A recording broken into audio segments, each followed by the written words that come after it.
अस्सलाम वालेकुम and welcome back to my channel. कैसे हैं आप सब? उम्मीद करती हूँ सब खैरियत से होंगे। तो आज का व्लॉग सुबह से स्टार्ट कर रही हूँ। नाश्ते का टाइम है यहाँ पे।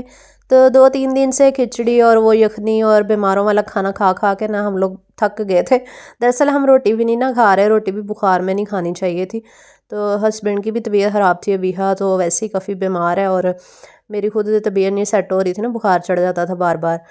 तो आज मैंने कहा कि चलो ये बना लेती हूँ, सैंडविच से बना लेती हूँ शामी कबाब डाल के ना। तो ये जो शामी कबाब मैंने बनाए थे ना, ये बहुत लाइट से थे, इतनी ज़्यादा स्पाइसी मैंने नहीं बनाए थे, तो इसलिए फिर मैंने यही आज नाश्ते में बना लिए थे।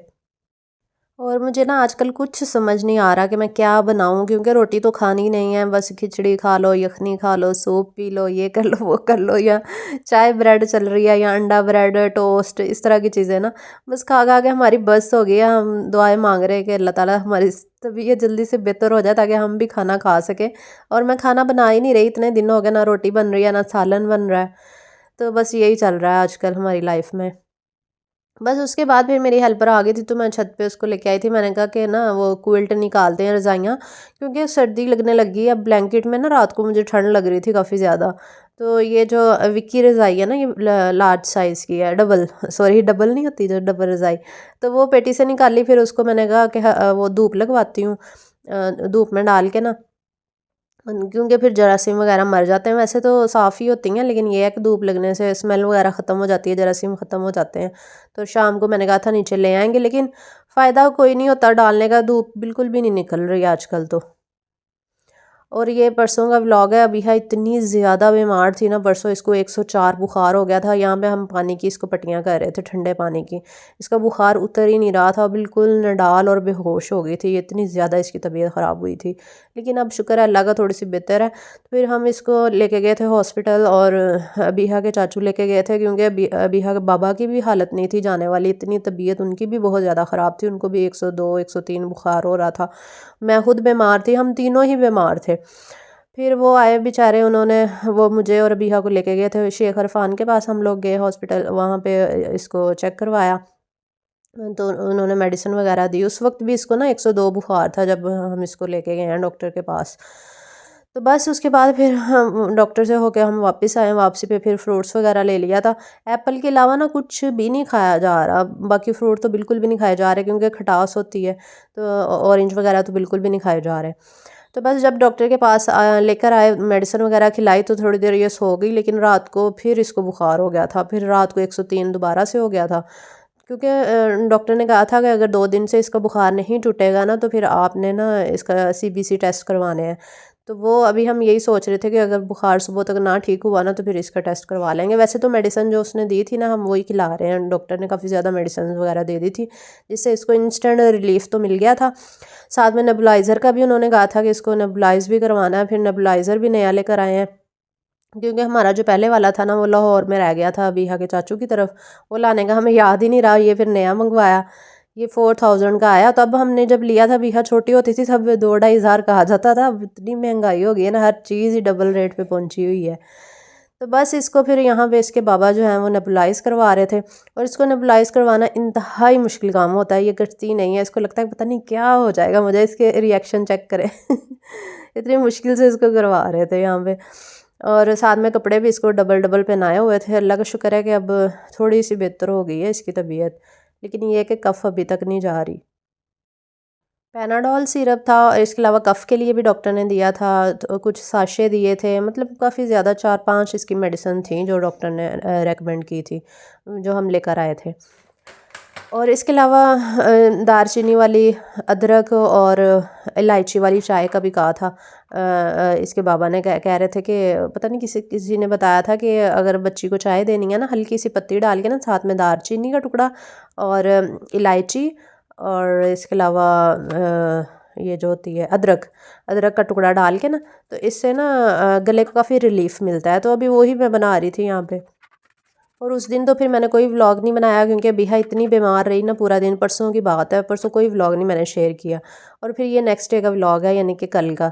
कल फिर मैंने सुबह उठी, नाश्ता वगैरह अभी मैं बना रही हूँ यहाँ पे। तो आज बिहा थोड़ी सी फ्रेश थी, शुक्र है अल्लाह का। तो कह रही थी मामा मुझे प्याज वाला अंडा और साथ में ना ब्रेड देनी है। तो इतने दिनों के बाद ना वो डिमांड कर रही थी, मैंने कहा चलो बना देती हूँ। हल्का सा मैंने नमक मिर्च बिल्कुल कम डाला है। और बिहा और उसके बाबा के लिए बना रही थी क्योंकि दोनों ही बेचारे बीमार हैं, बुखार उतरता है फिर चढ़ जाता है।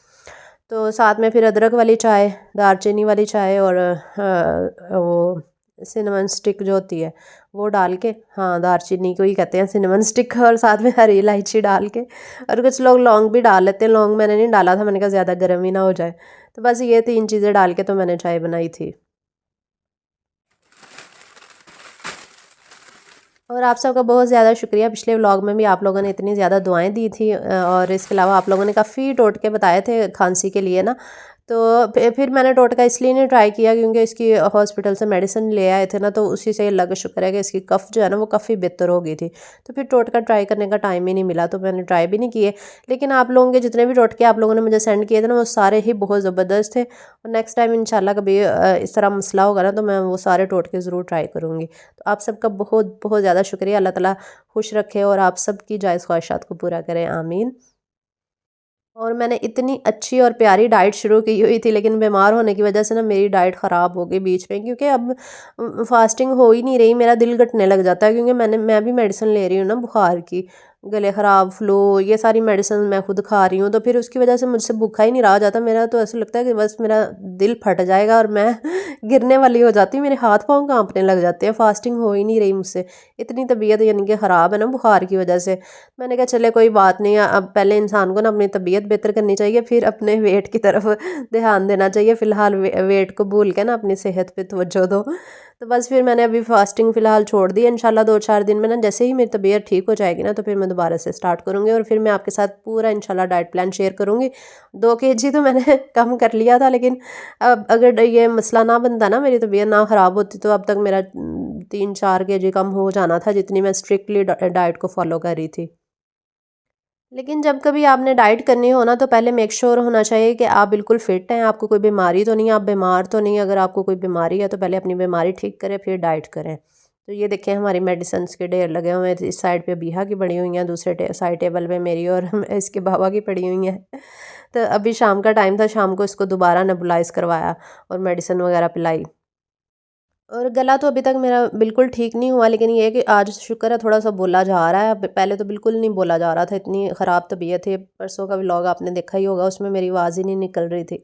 और आज हस्बैंड भी माशाल्लाह थोड़े से बेहतर हैं, तो वो जाके खुद ही बाज़ार से ना चीज़ें वगैरह लेकर आए थे, ब्रेड अंडे चिकन वगैरह, कह रहे थे सूप बना लेना आज। और मेरी फ्रेंड ने ना बड़े ही प्यार से ये मेरे लिए ना कुकर दोबारा से भेजा। मैंने आपको शेयर किया था ना कि पहला जो कुकर था वो सही नहीं निकला था, वो बंद नहीं होता था। तो उन्होंने मुझे इतनी दूर से मंगवा के ना दोबारा से भेजा। तो अनफॉर्चुनेटली इसके साथ भी एक ट्रेजेडी ये होगी कि ये जो होते हैं ना पोस्ट ऑफिस के साथ ना, उन्होंने मुझे भेजा था पोस्ट ऑफिस से, तो उन्होंने पता नहीं रास्ते में फेंक दिया कि क्या किया। नया कुकर ये देखे टूटा हुआ मुझे रिसीव हुआ, यहाँ से ना डैमेज हो गया, ये इसका मुट्ठी टूट गई। इतना पसंद था ना ये वाला, क्योंकि ये ना दूसरा कुकर था वो जो पैन साइज़ में नहीं होता, जैसे कढ़ाई की तरह होता बना होता है। मतलब एक तो होता है ना वो लंबाई में होता है, तो ये चौड़ाई में था। ये वाला मुझे इतना पसंद था, मैंने उनको कहा था मुझे चौड़ाई वाला भेजना।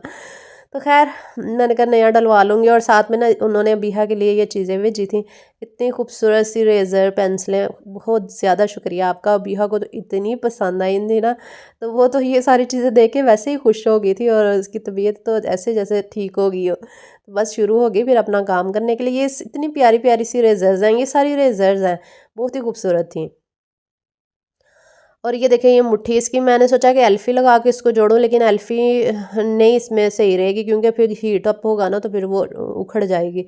तो फिर मैंने कहा इसकी मुट्ठी ही चेंज करवा लूँगी। फिर उनका मुझे दोबारा से मैसेज आया था कि आप ना अभी कुछ ना करवाएं, तो मैं हैंडल इसका मंगवा के ना जहाँ से कुकर लिया तो वो आपको भिजवाऊँगी, फिर आप वो लगवा लीजिएगा। मैंने कहा चलें ये भी ठीक है। अगर आपने कुकर की डिटेल वगैरह या कुछ जानना है ना कि कहाँ से उन्होंने मंगवाया, तो मैं उनके चैनल का लिंक डिस्क्रिप्शन में डाल दूँगी, आप उनको ना वहाँ से जाके मैसेज भी कर सकते हैं, कमेंट्स में पूछ सकते हैं कि ये इतना प्यारा सा कुकर उन्होंने कहाँ से लेके मुझे भेजा है। तो खैर क्योंकि वो व्लॉग भी बनाती है ना, मैंने आपके साथ शेयर किया था, KRZ व्लॉग्स उनके चैनल का नाम है। अच्छा, तो ये मैंने ना मंगवाए थे एसी के कवर्स। मैंने कहा ये भी लगा देती हूँ, क्योंकि अगर हम एसी को कवर करके ना रखें तो फिर हमें नेक्स्ट ईयर फिर सर्विस करवानी पड़ेगी, मिट्टी वगैरह चली जाती है ना। तो आप लोग उतनी देर में जल्दी जल्दी वीडियो को लाइक कर दें, और चैनल पे नहीं हो तो जल्दी जल्दी सब्सक्राइब भी कर लें, ताकि मज़े मज़े के व्लॉग्स जो है ना वो आप मिस ना कर सकें। तो आज मैंने सोचा, मुझे ये कुकर इतना ज़्यादा पसंद आया था ना, ये बहुत खूबसूरत था, तो मैंने कहा इसी में ही नए कुकर में ही खाना बनाऊंगी। कोई बात नहीं, इसका हैंडल टूटा हुआ तो क्या हो गया। मैं सूप बना रही थी यहाँ पे। सूप बनाने के लिए मैंने 300 ग्राम चिकन यहाँ पे लिया है, और इसके अंदर ना मैं डाल दूँगी एक प्याज छोटे साइज़ का, 4-5 जवे लहसुन के, और साथ में काली मिर्च जो साबुत वाली होती है ना वो वाली डाल देंगे 1 टीस्पून, और साथ में मैंने ना नमक और पानी ढेर सारा डाल के तो इसको पकने के लिए रख दिया। तकरीबन 1 केजी मैंने पानी इसमें शामिल किया होगा, 1 एंड हाफ केजी होगा शायद। तो बस फिर मैंने इसको, ये बड़ी ईजीली बंद हो गया था, ये देखें। तो मैंने इसको बंद करके टाइमर लगा दिया था 10 मिनट का। 10 मिनट में ना यखनी बड़ी अच्छे से बन जाएगी। आज जो मैं बना रही हूँ ना सूप, ये रेस्टोरेंट स्टाइल में है, थोड़ी सी डिफरेंट रेसिपी है, लेकिन ये बहुत मज़े का बनता है। तो ये देखिए यहाँ पे वो बोलना शुरू हो गया था सीटी उसकी, तो मैंने फिर 10 मिनट के बाद इसको खोल दिया। तो आप लोग अक्सर रेस्टोरेंट में खाते होंगे ना सूप, पीते होंगे ना सूप, तो उनका ना थोड़ा सा चंक्स वाला होता है, मतलब उसमें चिकन के चंक्स बड़े मज़े के लग रहे होते हैं। तो वो कैसे बनाते हैं वो मैं आज आपको बताऊंगी। बस मैंने 10 मिनट के बाद चिकन को यहाँ पे निकाल लिया था, और यखनी जो बच गई थी ना, इसको स्टेन कर लेंगे। स्टेन करके मैंने दूसरी कढ़ाई के अंदर शामिल कर दिया। अच्छा, स्टेन करने के बाद ना आपने देख लेना कि आपको कितनी क्वांटिटी में सूप बनाना है, उस हिसाब से फिर पानी आपने मेजर करना है। तो मैंने ये जो लेफ़्ट ओवर पानी था वो डाल दिया, और इसके अलावा 1 गिलास और पानी का डाल दिया था, ताकि सूप थोड़ा ज़्यादा बन जाए। और साथ में मैंने थोड़ा सा बोनलेस चिकन लिया है, ये तकरीबन 100 ग्राम होगा। तो इसके ना छोटे छोटे बारीक बारीक से चंक्स कर लेने हैं हमने। चंक्स करने के बाद इसकी मैरिनेशन कर लेंगे। ये वाला काम ना आप पहले भी कर सकते हैं, जब आप यखनी पकने के लिए रखेंगे ना, कुकर में लगाएंगे, तो साथ ही ये वाला काम भी आप कर लीजिएगा। तो छोटे छोटे चंक्स करने के बाद ना हम इसकी मैरिनेशन करेंगे, और इसको लहदा से ना हमने हल्का हल्का सा गोल्डन सा फ्राई कर लेना है। फिर ये बहुत मज़ेदार से चंक्स बनते हैं। अभी मैं आपको इसकी ना मैरिनेशन भी बताती हूँ। तो आपने इसको निकाल लेना है एक बाउल के अंदर, छोटे छोटे चंक्स जो आपने बनाए हैं। और यहाँ पे ये देखिए भैया बैठी हुई है, खेल रही है। मैंने कहा भैया माशाल्लाह आज थोड़ी सी तबीयत बेहतर थी। जैसे ही इसकी तबीयत बेहतर होती है ना, ये अपने काम शुरू कर देती है। पेपर्स तो वैसे इसके मिस करवा दिए हमने, क्योंकि इसकी कंडीशन ही नहीं थी स्कूल जाने की। लेकिन ये है कि वो पेंसिलें जो इसको गिफ्ट आई ना, उसके साथ लगी हुई थी खेलने। बस यहाँ पे हमने डालनी है एक अंडे की सफ़ेदी, जर्दी नहीं डालनी, सिर्फ सफ़ेदी आपने डालनी है। और सफ़ेदी जर्दी को अलग करने का ये तरीका होता है कि अंडे को तोड़ के ना एक दूसरे के अंदर डालते जाएं, सफ़ेदी नीचे चली जाएगी और जर्दी आपकी अंडे में आ जाएगी। ये देखिए लैदा से हो गई है। तो अब हम इसके अंदर नमक शामिल कर देंगे, 1 टीस्पून काली मिर्च का पाउडर 1 टीस्पून, और इसके अलावा लहसुन का पाउडर मैंने 1 टीस्पून डाला। पाउडर ना हो तो आप दूसरा पीस के डाल दीजिएगा, 2-3 कलियाँ। इसको अच्छे से मिक्स कर लेंगे। बस मैंने इसको अच्छे से मिक्स करके साथ ही कॉर्नफ्लोर के 2 चम्मच डाल के 2 टेबल स्पून, और इसको अच्छे से मिक्स करके ना रख देंगे हम तकरीबन 15-20 मिनट के लिए। इससे ना ये बड़ा जूसी सा बन जाएगा और मैरिनेशन अंदर तक चली जाएगी। तो इस मैंने बनाना था चिकन सूप, तो अबिहा के बाबा कह रहे थे कि इसमें ना कॉर्न वगैरह ना डाला, क्योंकि मैंने कॉर्न का मेरा इरादा था, कॉर्न सूप का ना। तो कहते नहीं कॉर्न वाला ना बनाओ, बस चिकन का बनाओ। मैंने कहा अच्छा चले 1-2 वेजिटेबल्स तो डाल लेने। कह रहे थे चलो डाल लो। फिर मैंने इसमें बंद गोभी और गाजर बस डाली है, शिमला और कॉर्न वगैरह फिर मैंने नहीं डाले, क्योंकि ये चिकन सूप है। चिकन सूप में ज़्यादा चिकन ही होता है, सब्जियां कम होती हैं। तो बस मैरिनेशन का यहाँ पे तकरीबन 15-20 मिनट गुजर चुके थे, और जो यखनी थी उसके अंदर मैंने सब्जियां डाल के इसको पकने के लिए रख दिया। तो 1-2 मिनट के लिए पकाएंगे, ताकि गाजर जो है ना इसमें गल जाए। और दूसरी तरफ यहाँ पे ना ऑयल गर्म हो गया था। ये जो छोटे छोटे हमने कट किए थे ना चंक्स, इनको फ्राई कर लेंगे। अच्छा, फ्राई करते हुए ना अच्छा आप इसको ना एक एक करके डालिएगा, वरना ये चिपक जाएंगे। अगर चिपक भी जाए ना ये आपस में, तो बाद में ये खुद ही सेपरेट हो जाते हैं। अभी मैं आपको दिखाती हूँ। आपने इसको ना हल्की फ्लेम पे ही पकाना है, ताकि ये ना अच्छे से कुक हो जाएं, गल जाएं और कच्चे ना रह जाएं। ये कच्चे बिल्कुल नहीं रहेंगे, क्योंकि बिल्कुल छोटी छोटी स्ट्रिप्स हैं, छोटे छोटे कट कट किए थे मैंने। और दूसरी तरफ सब्जियां और ये जो यखनी थी ना, ये भी पकना शुरू हो गई थी। और इसको तकरीबन हम 1-2 मिनट के लिए ही पकाएंगे। और यहाँ पे चिकन भी पक चुका था, मैंने इसकी साइड चेंज की, और ये देखिए ना ये सारा सेपरेट भी हो गया, पहले ये जुड़े हुए थे आपस में। तो अब मैं सूप के अंदर डाल रही हूँ काली मिर्च का पाउडर, नमक हस्बे जायका 1-1 टीस्पून, आप बाद में चेक करके भी डाल सकते हैं। इसके अलावा जो श्रेड किया हुआ चिकन था, जो हमने जब कुकर में बॉयल किया था ना चिकन को, तो वो मैंने श्रेड कर लिया था, वो इसके अंदर शामिल कर दिया। और साथ में 2 अंडे लेंगे। एक तो जर्दी वही थी ना जो मैरिनेशन से बची थी, उसी के अंदर ही मैंने 2 और अंडे डाल दिए थे। और इसको मैंने स्टेन करके इधर साइड पे रख दिया ताकि ऑयल बिल्कुल निकल जाए, बिल्कुल ऑयल नहीं होना चाहिए इसमें। और फिर सिरका डाल देंगे 1 table spoon, soya sauce 1 table spoon. अगर आप थोड़ा तीखा खाना पसंद करते हैं तो आप चिली सॉस भी डालें। मैंने चिली इसलिए नहीं डाला था क्योंकि हम पहले ही बीमार हैं। सोया सॉस और सिरका भी मैंने बिल्कुल थोड़ा थोड़ा ही डाला था। अब हम इसके अंदर अंडे शामिल करेंगे। अंडों को मैं फेंट रही हूँ यहाँ पे, और अंडे डाल के ना थोड़ा सा हिलाना है। पिछली दफ़ा मैंने अंडे डाल के बहुत ज़्यादा हिला दिया था, आप लोग कह रहे थे लुक ही ख़राब कर दी तो इस दफ़ा मैंने अंडे डाल के ना बिल्कुल हल्का सा ये चम्मच चलाया। लो अंडे बहुत मोटे साइज़ के बन गए थे। मैंने कहा ना चलाओ तो मोटा बन जाता है और चलाओ तो ज़्यादा ही छोटे हो जाते हैं। फिर मैंने हल्के हाथों से बस इसको हिलाया था, ज़्यादा नहीं हिलाया था, नहीं तो फिर वो बहुत बारीक हो जाते हैं और अजीब सी लुक आती है। उसके बाद मैंने 2 से 3 टेबल स्पून यहाँ पे कॉर्नफ्लोर लिया था। कॉर्नफ्लोर हम यूज़ करते हैं सूप को गाढ़ा करने के लिए। तो यहाँ पे जब ये पकना शुरू हो गया था ना 1-2 मिनट के लिए, 2 मिनट हम पकाएंगे ताकि अंडे जो है ना वो अच्छे से कुक हो जाएं। अंडे जब पक जाएंगे फिर आपने इसमें कॉर्नफ्लोर डाल के ना आपने इसको हिलाना है। थोड़ा थोड़ा डाल के आप बस हिलाते जाएं। उबलते हुए सूप के अंदर आपने कॉर्नफ्लोर डालना है। और यहाँ पे ना स्पाइसेस मैंने खुद ही लाइट रखे हैं। आपने अगर थोड़ा स्पाइसी करना है इसको तो आप कर सकते हैं, क्योंकि हम लोग पहले ही बीमार थे इसलिए मैंने ज़्यादा इसको स्पाइसी नहीं बनाया था। और आज का हमारा खाना यही था, हमने बस सूप ही पीना था आज। और विहा ने तो सूप नहीं पिया, बस इसने तो ब्रेड अंडा ही खाया था और चाय के साथ। बस एंड पे फिर इसके अंदर आपने चिकन शामिल कर देना है जो हमने फ्राई किया था। इसके चंक्स जब मुंह में आते हैं ना ये इतने ज़्यादा टेस्टी लगते हैं। ये वाली सूप की रेसिपी ना आप ज़रूर ट्राई कीजिएगा। ये रेस्टोरेंट स्टाइल की रेसिपी है, बिल्कुल ऐसे ही लगेगा जैसे आप होटल में बैठ के खा रहे हो, बल्कि उससे भी ज़्यादा मज़े का लगेगा।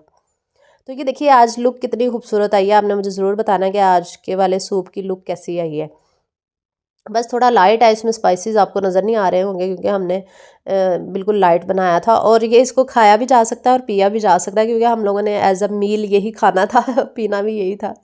तो बस यहाँ पे डिश आउट कर रही हूँ। तो ये देख लें माशाल्लाह कितनी खूबसूरत सी इसकी लुक आई है। तो बस दोपहर में हम लोगों ने सूप ही पिया था। चिकन ये देखें ना इसमें ज़्यादा सारा चिकन था, और चिकन में प्रोटीन होता है, तो क्योंकि आजकल वैसे ही हमें इन चीज़ों की कमी हुई है हमारी डाइट की वजह से अच्छी नहीं हो रही, तो इसलिए सूप मैंने बनाया था। फिर रात को भी हमने सूप ही पिया था। ये रात का टाइम है, रात को फिर दोबारा से मैंने गर्म करके ना, दोबारा से आप गर्म करेंगे ना वो फिर गाढ़ा हो जाता है। अगर जम जाए ना तो वो फिर थोड़ा सा पतला हो गया तो ठीक हो जाता है। बहुत ज़्यादा गाढ़ा हमें नहीं अच्छा लगता। और जो मैंने थोड़े से चंक्स रखे थे वो फिर मैंने ऊपर डाल के ना इसको डेकोरेट कर लिया था, क्योंकि चंक्स आप सर्व करते हुए भी डाल सकते हैं। अगर आप नहीं डालेंगे तो कोई मसला नहीं, ऐसे भी खा सकते हैं, लेकिन अगर आप डाल के देंगे तो वो ज़्यादा अच्छा लगता है। तो ये बहुत बहुत ज़्यादा डिलीशियस बना था, विया के बाबा को बहुत ज़्यादा पसंद आया था। तो बस यही था आज का व्लॉग। उम्मीद करती हूँ आपको पसंद आया होगा।